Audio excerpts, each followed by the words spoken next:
Hello, everybody, and welcome back to the Basketball Maestros podcast. Thank you for joining us today. Today, we are joined by a very special guest and fellow colleague of mine at Lakers Nation. We got Sean Davis joining us for today's Power Rankings episode. Go ahead and introduce yourself to the good people. Yeah, thanks for having me on. And Sean Davis from LakersNation.com, NBA front office show occasionally, the Sports Headlines podcast as well, which you guys can also go check out. Um, yeah, thanks for having me on, and I'm sure we'll have a ton of fun with today. Yeah, I was talking to Daniel. I'm very curious to see where we have the Lakers ranked in this power ranking. So we will see how that pans out. But we can just start off from each of our 10 spots. I could go first. Personally, my 10th spot is the Philadelphia 76ers, a team that's been struggling the past couple of seasons. Joel Embiid, the former MVP, has yet to make the conference finals, and now we got James Harden asking for a trade out of Philly, and we don't necessarily know where that's going to go. I assume he's probably going to be out of Philadelphia. And my thing is, if the main goal for the Sixers is to win a championship, I don't think that's probably the most ideal situation just to have basically Tyrese Maxey be your number two on a championship contending team. I don't think he's necessarily at that stage yet, but I think for the Sixers, they're kind of in a very weird predicament. I think Joel Embiid came out saying today that he wants to win a championship, whether that be in Philly or somewhere else. So he's kind of throwing it out there that he could be on the move potentially.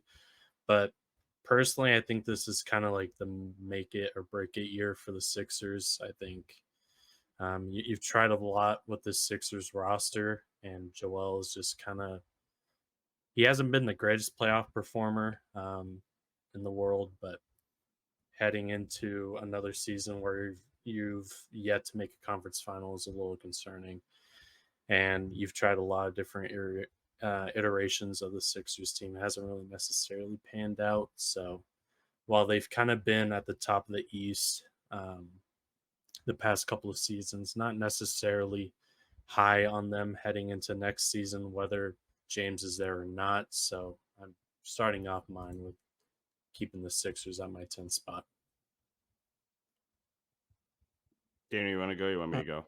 I'll go. Sorry. I'm gonna say my 10th spot. I'm gonna go with the Mavericks. I think I kind of like what they've done. I Preach. like I like the addition of Grant Williams a lot. I love getting back Seth Curry, bringing him back, and I really believe in Luca and Kyrie kind of figuring this thing out in the offseason. I think that trade that kind of happened last year, I feel like it was kind of, it just didn't give them enough time to kind of mold and kind of figure out how they wanted to do things. I mean, a lot of people were just expecting, oh, you have these two guards that are super talented and super offensive driven to just figure it out and just kind of carry this team, into the playoffs. But that obviously didn't happen. And I think the Mavs front office has definitely addressed the needs that they've kind of seen what this team has needed. I think their draft was really well. Getting Derek Lively, who I think was a really good pick. And I'm just really excited to see what Kyrie and Luka could do this season. So I'm gonna start off with the Mavs at 10. Um, I don't have Dallas in my top 10, but I'm a lot higher on Dallas, I feel, than most of NBA Twitter for the reasons that you just mentioned. I'm a little more skeptical of the Luca and Kyrie fit, though, personally. More Yeah. so the Kyrie has the ball, Luca off ball fit. I think Luca with the ball with Kyrie off ball works. It's the other way around where I'm not so sure about yet. But I do like that Dallas team. Uh Matthew brought up Philly. So little peek behind the curtain, I guess. I'm doing a in-depth preseason power ranking series for the NBA front office show where each team it's still a ranking 1 through 30, but each team gets a 30 to 45-minute episode about them, right? Yeah. And I'm almost done with my grade, so some of it's a little interesting. I'm going to talk about it here. But the Sixers, for example, I had to grade them with James Harden, right? Because I would never finish the series if I waited for a James Harden or Damian Lillard trade to happen. So with that being said, if we're counting James Harden, they're top 10. But since I think we still probably agree he's going to get traded somewhere, I'm going to move him completely out of my top 10 for kind of the reasons Matthew said.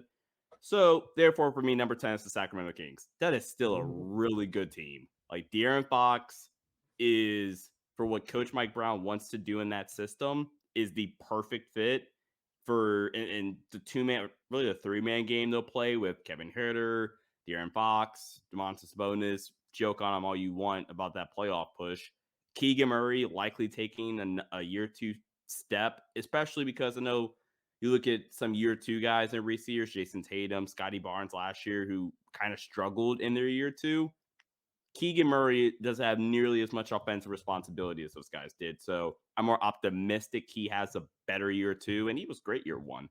But that King seems really, really good. Sucks for them. They're in a crowded Western Conference, but that's a really good team. Yeah, I would definitely agree with that. I think they're still a little young for me. I think probably next year they'll probably. I think they can definitely win a playoff series for sure. Just getting that first round experience going against the defending champs probably wasn't the greatest test for them, but yeah, heading into next year they'll definitely be a force to be reckoned with. And then moving on to our 9 spots, um, I'm not the greatest fan of this team, objectively speaking. They were one of my free agency losers in our previous video, but number 9, I got the Golden State Warriors.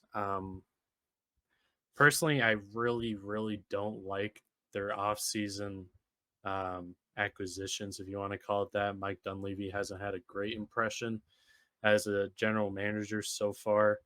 Um, wasn't a fan of trading Poole plus draft assets just to move off of him. Losing DiVincenzo, I thought was pretty massive loss, but I'm interested to see what they do with Chris Paul.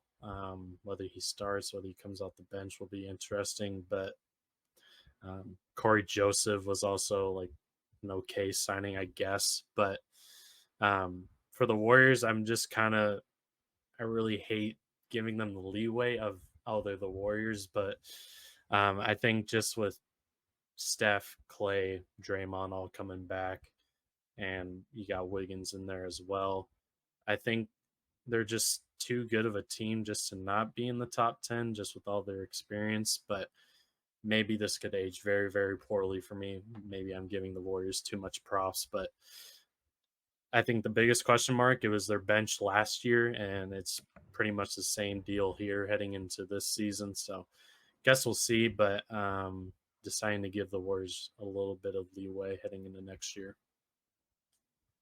Yeah. My 9th spot is going to be the Kings. I'm really high on this team kind of now, I feel like. Obviously, they are only in my 9th spot, but I still feel like that's a really good spot for them.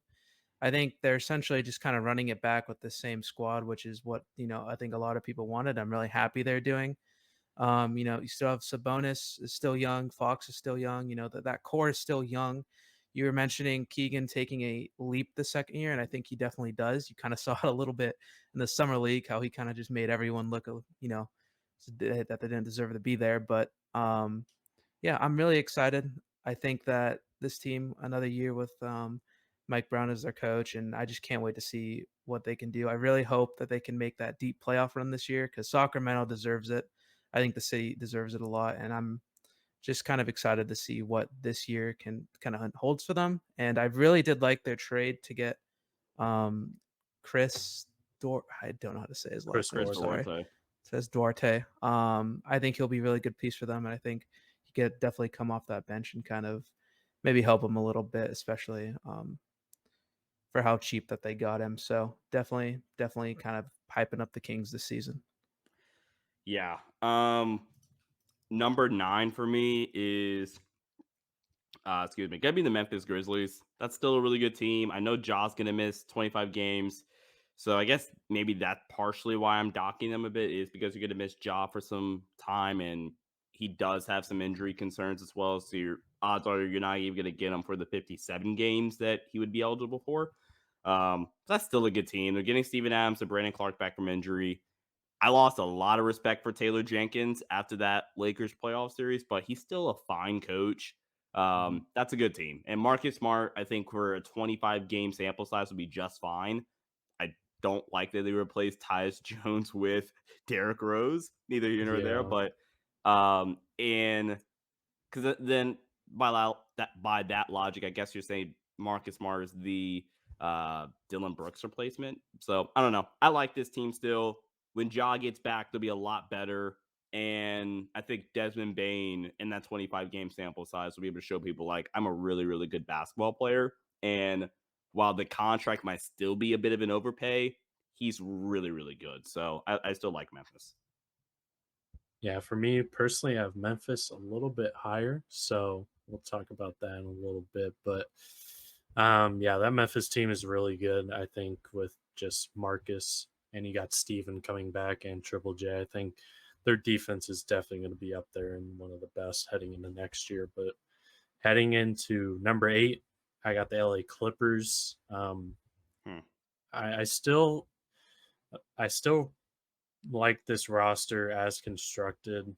Losing Eric Gordon, avoiding all that tax, saving like 100 million in tax was definitely worth it. But Eric Gordon, I liked them for the Clippers last season, but just overall, I think they still have a pretty solid roster. And if they were to get a James Harden trade done, I'm curious to see if Terrence Mann's going to be a piece involved in that. But just speaking without James Harden there, I still like this roster. Um, Obviously, we said knock on wood that health is on their side. It really hasn't been since this whole Kawhi PG era, but they're kind of my dark horse in a way. Kind of bit myself last year, kind of calling them my finals pick last season. I thought they just had the roster heading into the season, and of course, health got in the way of that. And I think this is kind of the last year for them before Kawhi and PG have their options heading into next summer. So, be interesting to see if they give extensions to either one of them or both of them. We'll see, but I think the roster constructed around Kawhi and PG are still pretty solid, enough to get you to at least a plains or playoff spot. I think if they were to get all the way to the playoffs, I think they can definitely make some noise. Assuming they can get there at least with Kawhi and PG healthy, which we haven't seen since the bubble. So again, another pick where I'm kind of relying on the roster construction, just hoping that health figures it out. But guess we'll see. But I think the Clippers still have a pretty solid team heading into next year. Yeah. Unfortunately, my 8 is also the Clippers. It's I just think that when I look at the team, I think top to bottom, they're always, I think, one of the better rosters in this league. But I'm just kind of done just kind of saying like, oh, like if they're healthy, if they're healthy. Like I'm just expecting them not to be healthy. So I just think kind of going in, um, I think they'll kind of show signs in that regular season. Then when we kind of get farther and farther into the season, you'll kind of see the load management's coming in, and then it'll kind of be the same thing over and over again. Getting Russ back for like 4 mil a year, I think was really good for them. I really love that for them. I know he wanted to come back, and I really like that re-signing for them. I think that when the James Harden trade happens, I think that they can be bumped up into that top 5 area. But I think for now, I think that I still kind of view this team as a second round exit, and I could be kind of being a little bit hard on them, but I just don't see that this team makes that Western Conference Finals push this year. And yeah, I just don't see them going that extra step without James Harden. My number 8 is gonna be a bit of a surprise, I guess, but the Cleveland Cavaliers. I think right now, unless you can guarantee me that James Harden's back in Philly or Damian Lillard gets traded to Miami, this is the third best team in the East. I'm super high on Evan Mobley still. I think getting Max Strus, while they probably overpaid, while getting Max Strus, it's such a big deal for them because I just think they really needed some improved floor spacing. And if he's your worst defender in your starting five or any lineup, if he's your worst defender, that's a pretty good job because I think he's a fine team defender. I mean, like you have to do that to be able to succeed in Miami. And then playing off of the Donovan Mitchell and Darius Garland gravity as a ball handler. I mean, for Max being an off ball shooter, obviously, but the ball handlers with Donovan and with Darius. And if anything, I think defensively, if you do try to pick at him, you have freaking the two giants behind him and Evan Mobley and Jared Allen. So I think that's a really good team. I think they're going to learn. Still a young team, so I think they're really going to learn from even JB Bickerstaff. They're going to learn from that next series. I think Donovan's still really, really good. He had a bad series, obviously, but I think he's still really, really good.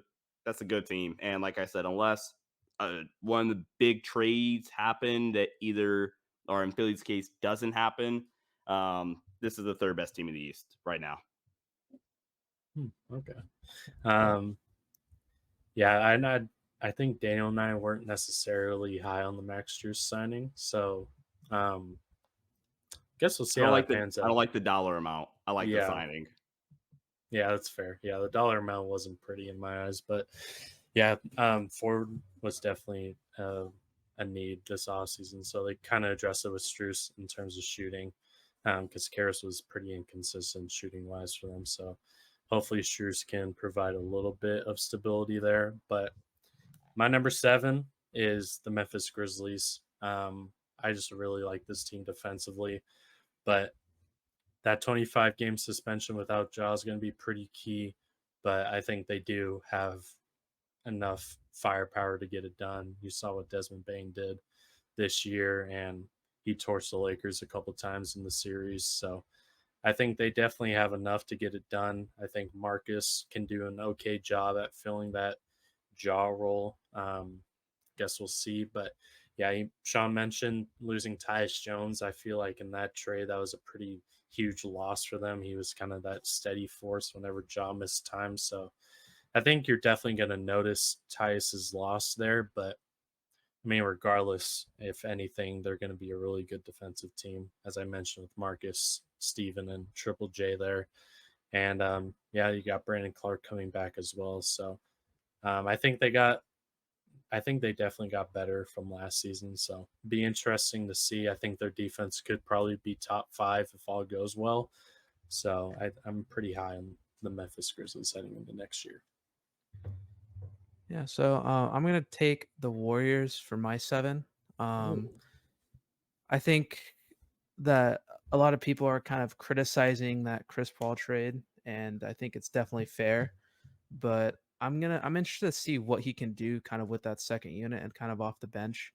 I'm really excited to see what happens with Jonathan Kuminga and like Moses Moody, like guys that are younger and that Chris Paul can kind of help develop them and kind of help them along with as the season goes on. So I think it was a pretty good trade.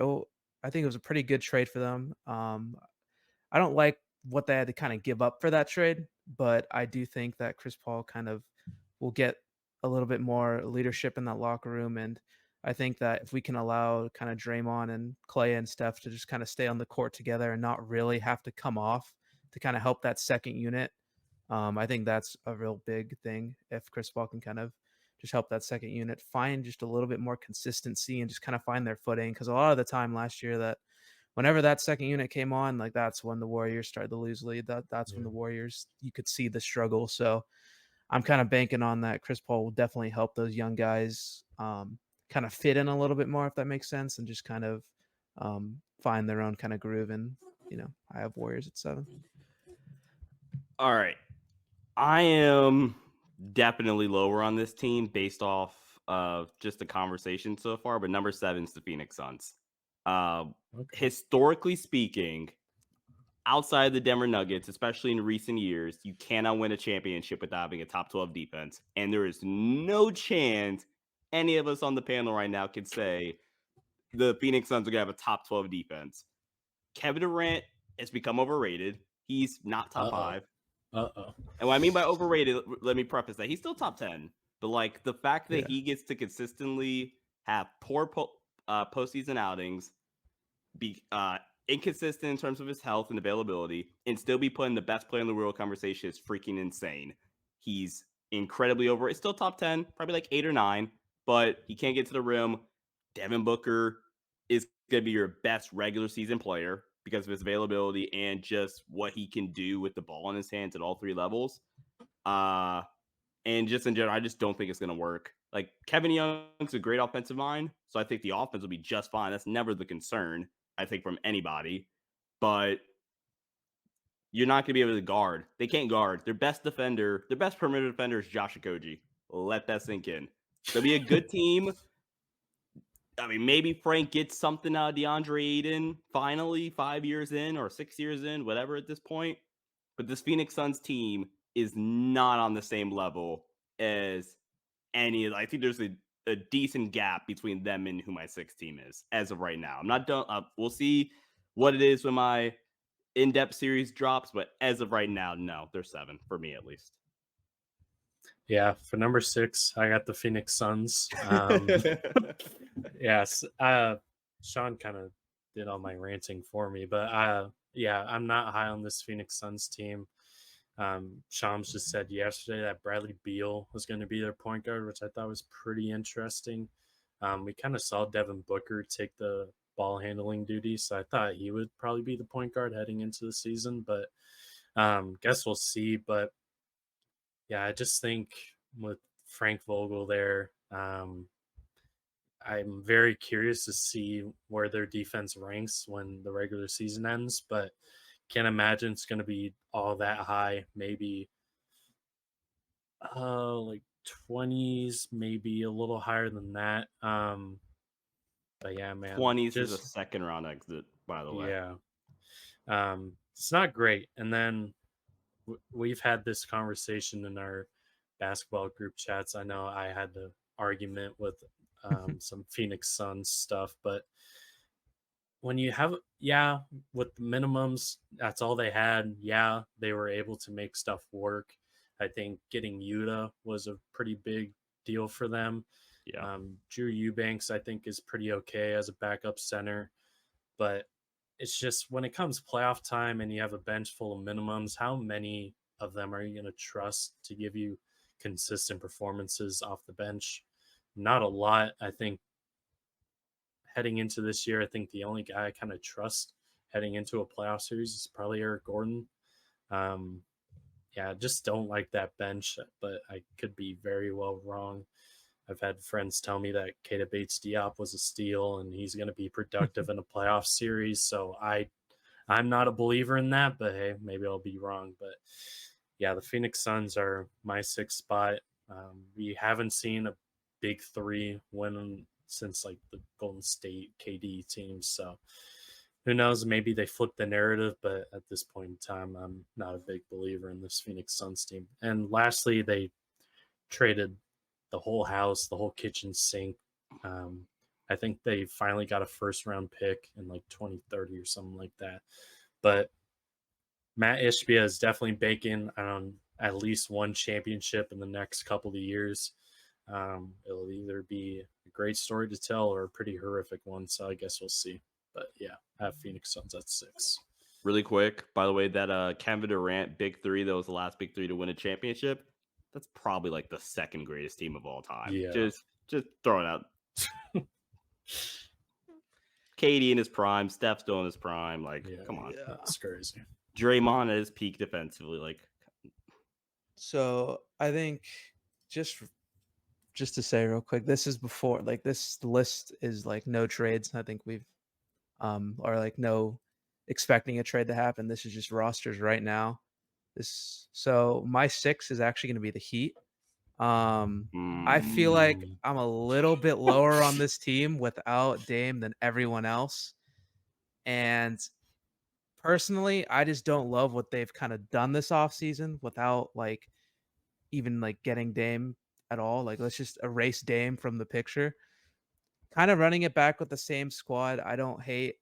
I just don't think that they're a top 5 team in the league, in my opinion. I think, last year was an incredible run. I think last year definitely showed that, Jimmy has it and then Eric Spoelstra is one of the best coaches ever.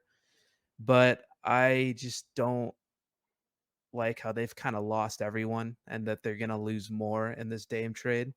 Um, so I feel like I'm just a little bit lower on this team than everybody else. I still think that this team will, make that second round. I still think that this team will get out that first round, but I don't know. I feel like that once there'll be a second round exit unless they get Dame, and it depends what they give up. We have no idea what the trade's even going to look like. I mean, there have been reports out there, but no one really knows what it's going to look like. So I could be a lot lower than everyone else, but I personally think that they're not a top 5 team in the league as of right now.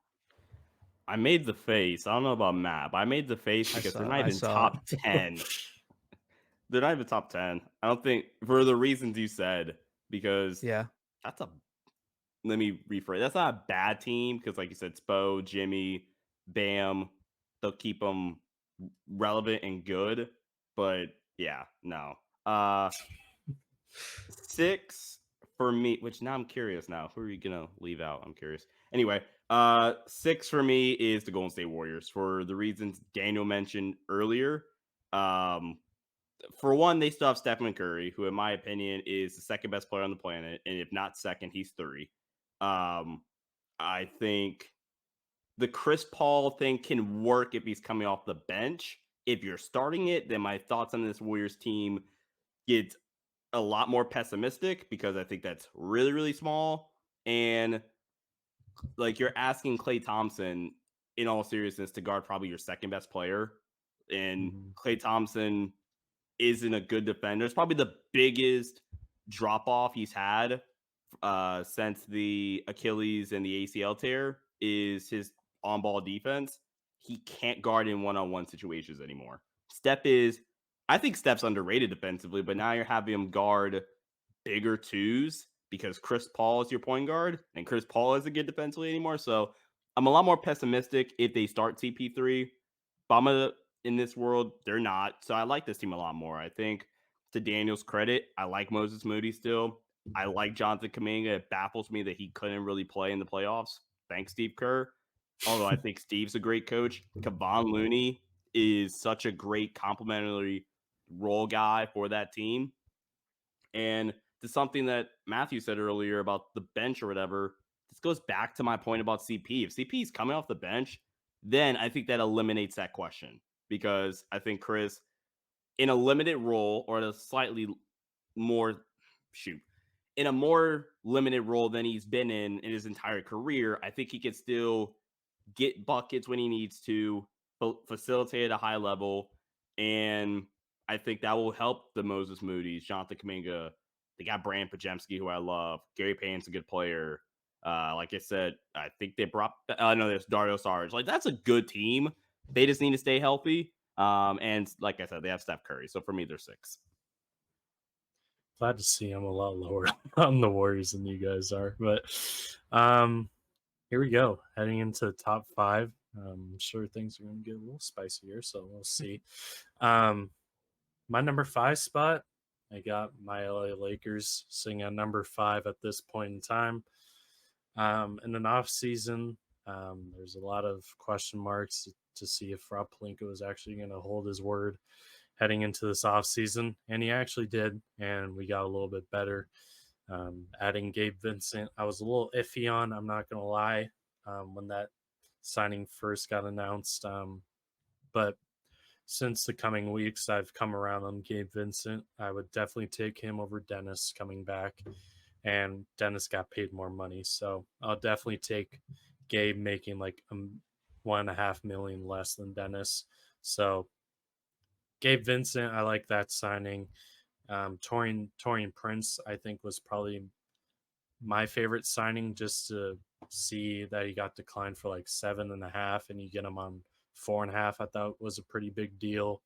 I'm curious to see how his role is. Cam Reddish, he was rumored to us for the past couple of seasons. We got him on minimum. Interested to see how he works out. I feel like this is kind of, in a way, his last chance to kind of show something.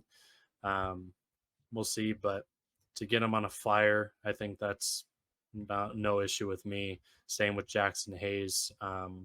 Still waiting on another big to get signed, but I think Jackson Hayes in a limited role can be um, solid for the most part, just in terms of his energy and um, athleticism. So we'll see how he works out in terms of his role. And then bringing back Austin on great value, bringing back Rui on great value as well. I think the Lakers just did a really good job with what they had. They got D'Lo back on good value as well, making 18 and a half. So overall, you make the Western Conference Finals, you keep all the pieces you're supposed to, and you head into next year with hopefully a better chance at getting number 18. And I think they're definitely in the mix for contention. Again, it's health with LeBron and AD. Hopefully, with this roster, LeBron can more ease off the gas pedal than he was this year with our abomination of a roster that we had at the beginning of last season. So hopefully, this roster allows AD and LeBron to take it a little more easy this go around and be more healthy and intact heading into the playoffs. But yeah, really like the way the Lakers did this offseason and pretty high on this team heading into next year. Yeah. So my 5 is gonna be the Suns. I love what Sean was kind of saying. I am kind of on that little train of I don't know why KD is kind of just getting all this praise all the time for when he's hasn't really showed up in the playoffs recently. Isn't that good of a defender, always being hurt, and it's just like everyone's like, oh, he's the best player in the league, or he's like a top 2 player in the league, and it doesn't make sense to me because if LeBron or Giannis or someone like that was like getting hurt like that and like, kind of just kept forcing their way around the league, I feel like they'd be viewed a little bit differently. But now it's like kind of, the actual Suns. They were a winner for me in free agency. And that's just kind of basing off what they had. But, now when you kind of just look at the roster, it's still just kind of that starting lineup and then just a bunch of minimum guys. And I just don't know how far that will kind of take you. What you guys already kind of saying. They don't really play defense. And now you're just kind of just banking on the fact that a bunch of minimum guys can sustain, a lead or sustain, kind of runs in the playoffs when, everything, the lights are the brightest. So I don't really know what will happen with them. We'll kind of have to see. Let's see what Bradley Beal, does. I saw that, Photoshop of the Bull signing, Big Five. That was crazy. It's pretty crazy how we're hyping up Bull now, but yeah, I That's still how think bad that that this. roster is outside of the top 3. My bad. Yeah, Please keep going. no, you're fine. I mean, you're not wrong. I mean, that's the roster is not good. We'll have to see what happens, but we'll let Suns fans, we'll let them think that they'll be NBA champions for now until they'll find out. But yeah, they'll be my 5. Number 5 for me, and I totally understand why you guys are lower on them. And when I do my in-depth series, they'll probably even be lower. It's the Clippers. Tyler's a good coach. That roster is still really, really good. Mm-hmm. God help me stop playing Marcus Morris. But no, wrong. They should have traded him. I actually feel bad that they weren't able to trade him and that the deal fell through. But all seriousness, man, like Kawhi Leonard, I'm honestly to the point where if I'm the Clippers, we've been saying this, I feel, for the past 4 years now. Just get to the playoffs. I don't care. The Clippers are the one team that I don't, if I'm them, I guess they've kind of done this for the past 4 years, so maybe they should change it. But I don't care how many games they win in the regular season. Is if Kawhi Leonard is healthy, this is a top 5 team in basketball because Kawhi Leonard, when healthy, is probably still a top 5 player. I think he's nowhere near the defender he once was. He's not bad by any means. He's still probably a good defender, right? But what was it? Probably post ankle injury in 17. That's probably when he really fell off defensively from being eater of worlds or destroyer of worlds defensively to being probably a good defender still. But he fits the cliche 3-level scorer that NBA Twitter and NBA media members like to throw out a ton when there's only like a handful of true 3-level scorers, and Kawhi Leonard's one of them. Paul George is one of the best number twos in the NBA. As a one, he can't do it at this stage of his career. So, like you guys already discussed, if an injury happens to Kawhi, they're probably screwed. Zubac and Plumlee is a great tandem for bigs. It really fits their scheme well. Russ, for that dollar amount, is like, say what you want about Russ as Laker fans and his tenure with us, but that's really freaking good dollar amount. And if you're telling me Russell Westbrook as a Lakers making $4.5 million, I bet a lot more people would be less upset with him. Granted, I'm not a Russ defender. I can't stand Russ stands, but neither here nor there. But like, that's a good team. They'll be a good defensive team. They just gotta stay healthy. That means you win 43 games. You're a 7 seed. Win 43 games because you need Kawhi Leonard in the playoffs. And yeah, Clippers at 5. They'll probably drop though in a couple weeks. Yeah, we definitely saw it in that Phoenix Suns series. Kawhi was absolutely dogging in that series, and very unfortunate that he got injured. But hey, maybe this year the Clippers will actually not be cursed for once in their lives, but we'll see. But number 4, now it's kind of interesting that you guys are a little bit lower on this team, but I got the Miami Heat. With a Damian Lillard trade or without a Damian Lillard trade? With the Damian Lillard trade, I'm with you, and this is a top 5 team. I can't justify without a Dame trade. I say probably with a Dame trade, okay. But I think even without him, I still think they're a pretty solid team. Maybe they slide to like a 5 or 6, but I think I have it in my notes here. I think Spoelstra and Jimmy are enough to keep the Heat competitive. I think Bam, yeah, he has his offensive shortcomings at times where he isn't as aggressive as you'd like for him to be, but I think you can definitely do a lot worse at center. And then losing Gabe and Max Strus were pretty decent losses, but I mean, yeah, Caleb Martin with what he did in the postseason, I think that's pretty notable. And whatever happens with Tyler Hero, whether you ship him or trade him, we'll see. But yeah, I think this Heat team, as it stands, I know Daniel's not the highest on him.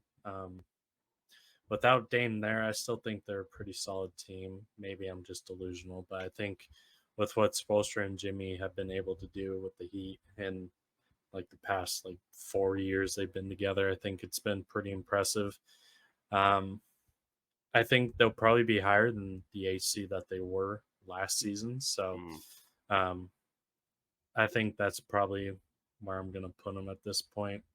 I just think being to the finals twice, not getting it done, however, but I think being to the finals twice, I think is pretty notable. And I think that's probably why I have them this high, because I know no one in their right mind last year thought the Heat were going to be in the finals this year. So I think they'll definitely be record-wise a little better heading into next season.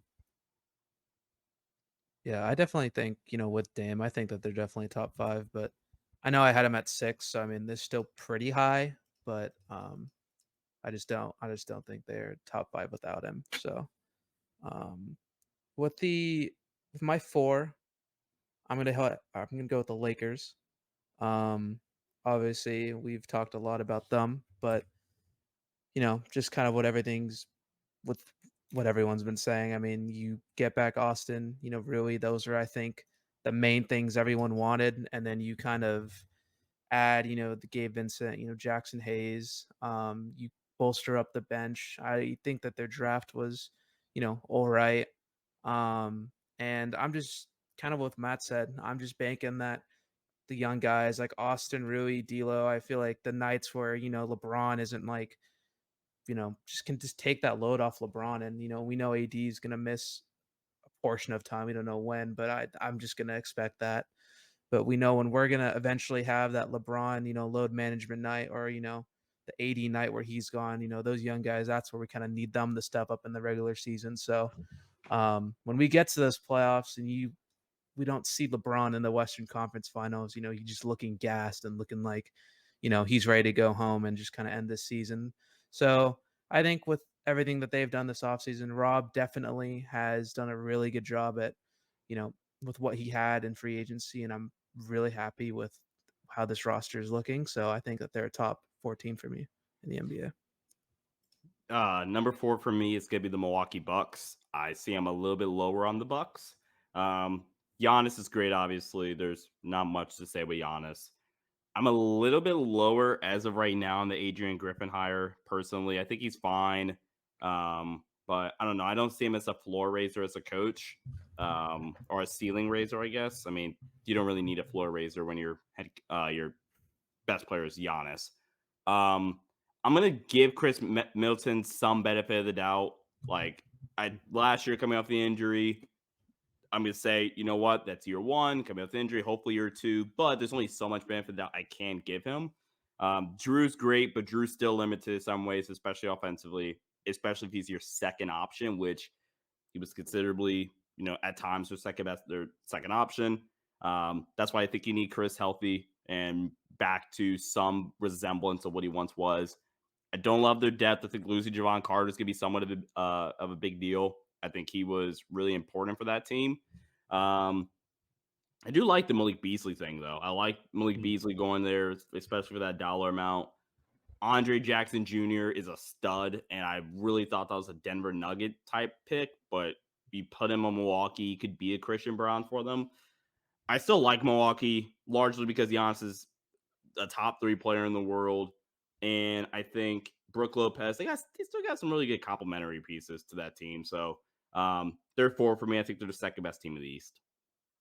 Yeah, I would agree with that. I have heading into our top 3 now. I got the Milwaukee Bucks at 3.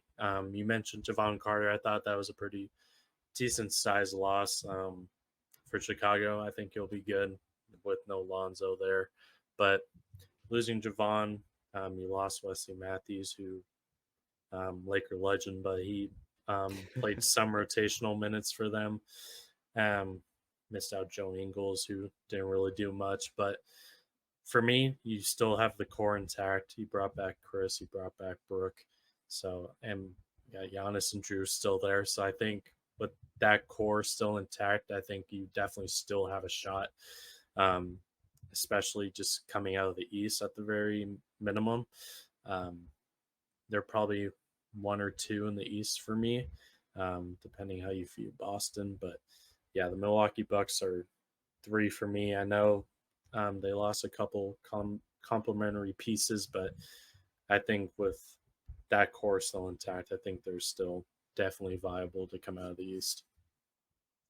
Yeah, so my 3 is gonna be the Bucks. I just what you guys have basically said. I think if you still have Giannis on your roster, you are still a team that should be taken seriously. I really love Drew Holiday. They're obviously able to bring back Brooke and Middleton. We don't really know what Middleton will kind of look like, but I still think Brooke had a pretty good season last year. The 3 and D is definitely something that he is kind of relying on later on in his career. I do think Javon Carter is a pretty big loss for them. I think a lot of people really aren't taking that into consideration when talking about this team. They're just kind of looking at him as that, that bench guy that no one really, cares about. But I think that's going to be a pretty big loss for them. Malik Beasley going there. I'm expecting him to kind of go back to how he was on the Timberwolves. He'll be a knockdown shooter once again, but because everyone who comes to LA just forgets how to shoot. But I think Malik will be really good for them. And yeah, I still think that this team's a top 3 team. Maybe we'll kind of have to see what happens throughout the season with injuries, and we'll have to kind of see how that pans out and with their new coach. But I still think that this is a top 3 team in the league. Number 3 for me is going to be the Boston Celtics. I think Jason Tatum is a great player. I really do. I think offensively, it was funny. The year 2, when like the offseason before his second year, he was really training with Kobe, and he came in year 2 only shooting mid-range jumpers. Kind of went away from the mid-range now. So I would love to see Tatum kind of add that back to his bag. like the mid-range pull-ups and the fadeaways. I think for that reason, and just still developing as a passer and a playmaker, I think he still has, weirdly enough, some upside to tap into offensively, which I think is really exciting if you're a Celtics fan. Um, I think Jalen's fine. I think people actually start to overrate Jalen just a little bit. I think he's a really good number two, and I think he kind of complements JT well in a way. And even if you hear him talk, like you can kind of tell, I think Jalen's a little bit more of the, like in terms of their personalities, a little more of the aggressive one. I don't think you'll really see Jalen just disappear. And what I mean by that is if Jalen misses shots, he misses shots, right? I think Tatum has like an AD in him in a way where there'll be games where he's just like, yeah, nah, I'm gonna be passive tonight. And I think that's where Jalen comes in and really complements him nicely. Um, I think losing Marcus Smart is gonna hurt, but I think Derek White is gonna be just fine for them. I think Kristaps, it just came off a really underrated and not talked about enough season where we knew KP was decently athletic. He can obviously shoot the three and an Oakley shot blocker. Last season with Washington, he was probably the best player on that team, with a team that has a $200+ million player on that team in Bradley Beal. So he's really improved as just an offensive creator and shot maker, especially adding to his post up bag. I like Boston. I think Joe Mazzulla is a coach, so maybe I'm docking him for that. We'll see how that grades out for me personally in a week or two. But I still really, really like this Boston team, and they're, I think, my favorite to come out of the East right now.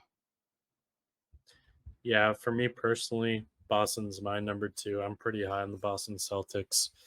I know people have kind of made the Marcus Smart loss a pretty big deal, which, yeah, it is. He was the heart and soul for that place for so many years. But you mentioned that they still got capable guards to fill his spot. They got Derek White, assuming they keep Brogdon there. And Porzingis coming off a pretty healthy year in his standards, playing 65 games. Um, just all around had a really, really great year. And I think you'd much rather have Porzingis um, there to provide more of a scoring punch in terms of like an Al Horford. Um, Now, obviously, the injury concerns with Porzingis, and then you have Robert Williams, who's been struggling to stay healthy the past couple postseasons. So that's obviously a little bit of a concern, but just overall, I really like what Boston's done. I think they improved from last year. I think Porzingis will provide more of a dynamic offense, provide them more of a scoring option in comparison to an Al Horford or a Robert Williams, however they roll out their lineups. But yeah, I'm really a fan of the Porzingis trade. You got Porzingis and draft picks, which I thought was a pretty big W for them. So I really like this Boston team. I know Marcus Smart obviously hurts, but I think they'll be just fine without him with the guards that they have. So Boston's my number two. Yeah, for me, Boston is my number two as well. Um, I said it in our free agency kind of winner or loser thing, but I feel like that this team always just finds a way to get better in the offseason somehow, some way. And I really love the Porzingis trade for them. I think he's a significant scoring upgrade over Horford. A lot of people, like you guys have mentioned, have kind of said the Marcus Smart trade will hurt them. But I think that they have the guards to kind of replenish it with Derek White and Brogdon. Are they the same defenders and kind of same players as him? Not really, but I don't think it really should matter too much. I think Jalen Brown and Jason Tatum are, perfect for each other. They are probably the one duo in this league that I think complement each other probably the best. Um, and I'm really just excited to see, how far that this team can go. I think that they're my favorite to come out of the East at the moment. We'll kind of have to see what happens in the playoffs and everything like that. I think the only thing that I really knock him for is definitely Joe Mazzulla. I don't like him too much as a coach, but we'll kind of have to see how that plays out. I think there are a lot of times in the playoffs this past season where there were just a lot of mistakes from him, and we'll kind of have to see what happens this year. But right now, the Celtics are my number two. Yeah, for me, number two is the Los Angeles Lakers. I think they kept 7 out of the 8 main core rotation guys from a Western Conference Finals team and added a really, really good player in Gabe Vincent to replace the 8th dude. And I think I probably prefer Gabe Vincent over Densher. Like, same contract. They were on an equal value contract. Give me Gabe Vincent. I think I'll get away from that for now. And then you bring in as well, you expect Max Christie to take a year 2 jump, which I think is very likely. If not, you still have Cam Reddish, or you bring in Cam Reddish. Right? I think one of those two guys, if not both, are going to hit. Torian Prince, you bring him in, great contract, good player. They'll be big in the rotation. I'm now all of a sudden blanking on the rest of the guys. Jackson Hayes, I think, will be fine in a 10-minute role in Darvin Ham's scheme. He's just super, super athletic, good rim protector. And I think the biggest thing that this Lakers team has over last year, so just off the jump in terms of roster build and how fit into what Coach Ham wants to do, this team has a lot more versatility on both sides of the ball, both ends of the floor. Geez, wrong sport. But I think last season defensively, it was a good defense, but it got capped in the sense of, and maybe this is more scheme. I'm going to lean more towards those both scheme and roster build. But last year's Lakers team was essentially, we're only going to play drop, which if you're really good at it, you have Anthony Davis as your big, who's, in my opinion, the best defensive player on the planet. You'll be good at just about anything, but it's a limit of how good you can be. And I think now you got a lot more switchability on the roster. I think Austin can be a switchable player. Rui has the size. Vando is probably at his best in the switch heavy scheme. AD, I don't think that's where he's at his best, but even at his worst, he's still good. Braun can do it in spurts.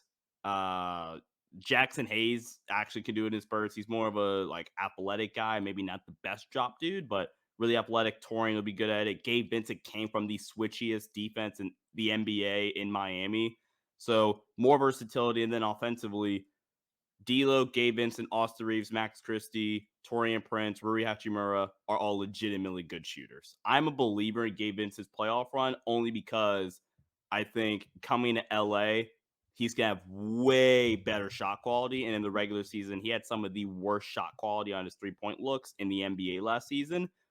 You put him next to LeBron James, Austin Reeves, Anthony Davis, 3 guys. I'm counting D'Lo. They're going to cause a lot of attention from the defense. I think Gabe's going to get some of the best looks he's got in his career. I think Darvin's going to improve as a coach heading in a year or two. I'm pretty optimistic on that.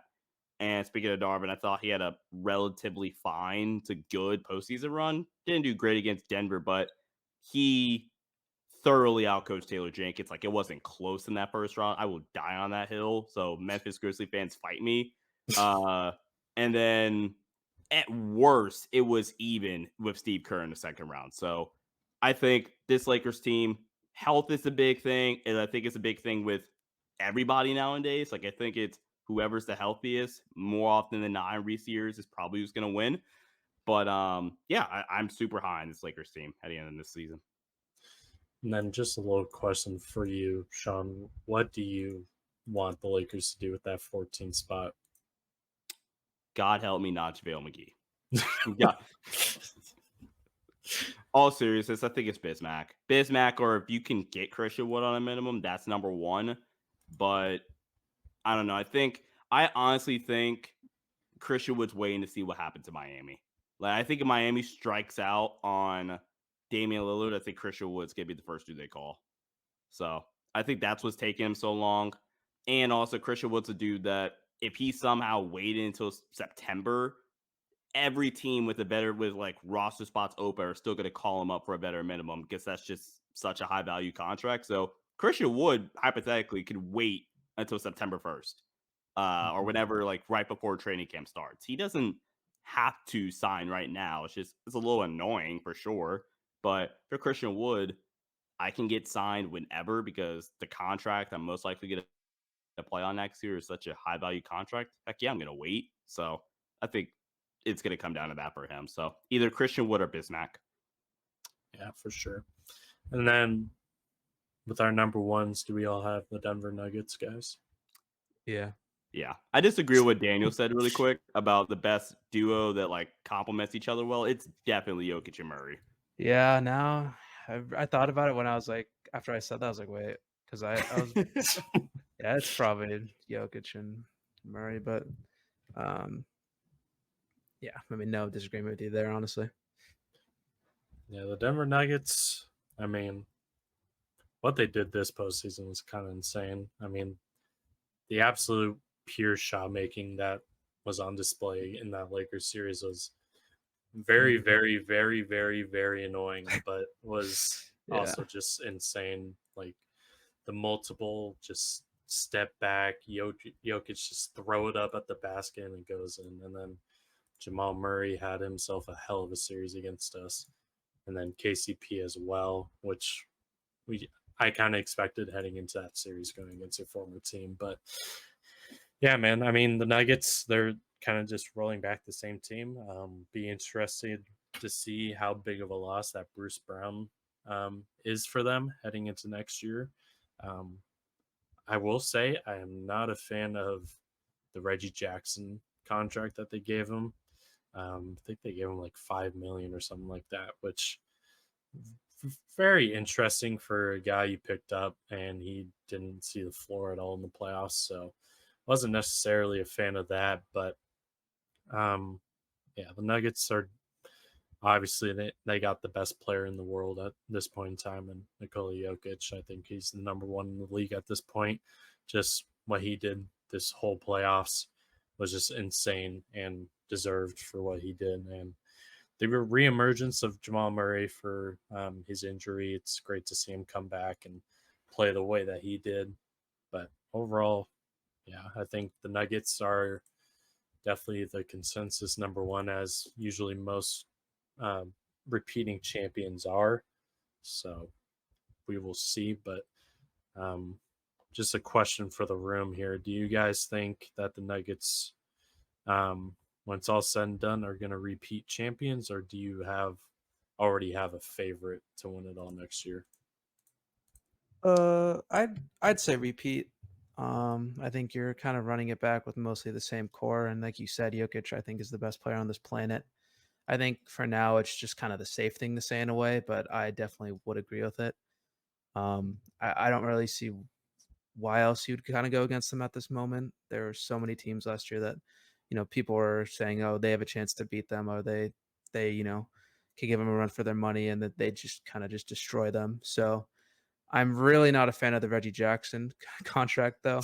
He was my fantasy player last year, and he really was a disappointment. But Jeez. no, but in all seriousness, I think that the Bruce Brown loss won't be as big as some people are saying. I still think that you have most of that core, so I'm definitely kind of excited to see what will happen this year. Yeah, I think they're the favorites for sure. I think that's why they're number one for all of us.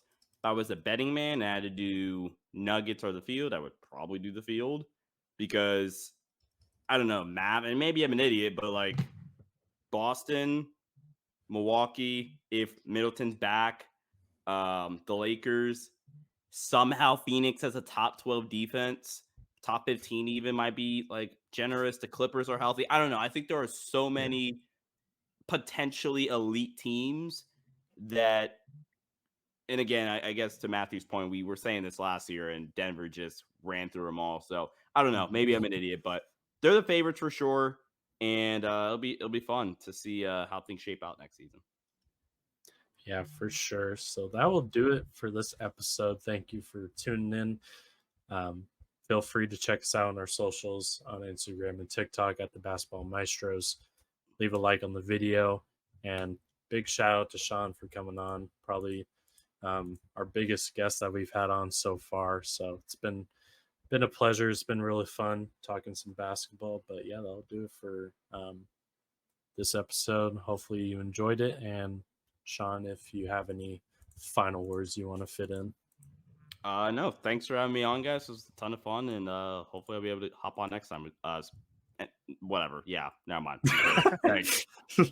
Words, English. Yeah, you're good. Yeah, English is a little hard, but hey, thank you guys for listening, and we will see you guys next time.